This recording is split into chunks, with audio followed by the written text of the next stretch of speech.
राज्यात कडक ऊन कायम आहे, तर काही ठिकाणी थोड्याफार प्रमाणात पावसाची शक्यता दिसते.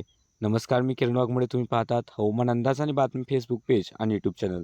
तर सध्या जर पाहिलं तर एक कमदाबाचा पट्टा हा दक्षिण मध्य महाराष्ट्रापासून कर्नाटकपर्यंत विस्तारलेला आहे आणि अजून एक कमदाबाच्या पट्ट्यासारखी स्थिती ही मराठवाडा आणि विदर्भाच्या आसपासून गेलेली आहे. तसेच उंचावर जर पाहिलं तर एक अँटी सायक्लोनिक सर्क्युलेशन उत्तर महाराष्ट्र शेजारच्या गुजरातच्या आसपासच्या भागांमध्ये आहे आणि यामुळे सुद्धा तापमान वाढ कायम होत आहे आणि हे सुद्धा कारण आहे आणि सूर्यसुद्धा आपल्या आता जवळच्या आसपासच्या भागांमध्ये आहे, त्यामुळे तापमान हे सध्या वाढतच असतं. आणि जर आपण येत्या 24 तासातील पावसाची शक्यता पाहिली तर कोल्हापूरचे दक्षिणेकडील घाटाच्या आसपासचे भाग असतील, आजरा च्या आसपास किंवा आजरापासून चंदगडच्या आसपासच्या भागांमध्ये थोडीफार पावसाची शक्यता आहे.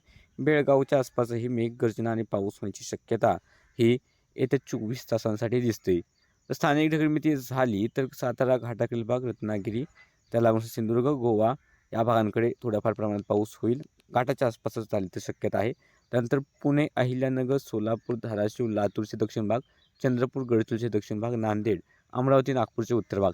स्थानिक ढगमितीवरती लक्ष ठेवा. सध्या तरी किंवा नाशिकचा काय थोडासा बघू शकतो. सध्या तरी पाऊस होण्याची शक्यता जास्त दिसत नाही, तर स्थानिक ढगमितीवर तेवढं फक्त लक्ष राहू द्या. राज्यात इतर ठिकाणी पावसाचा अंदाज नाही, तापमान मात्र वाढलेलं राहील. विदर्भात बऱ्याच ठिकाणी तापमान 44 अंश सेल्सिअसच्या आसपास राहील, तर अकोला, अमरावती, वर्धा, नागपूर, चंद्रपूर सारख्या एखाद्या ठिकाणी तापमान 45पर्यंत पोहोचू शकतं. तर अकोला आणि इकडे वर्धा आणि अमरावती भागाकडे कदाचित तापमान 46पर्यंत जाऊ शकेल.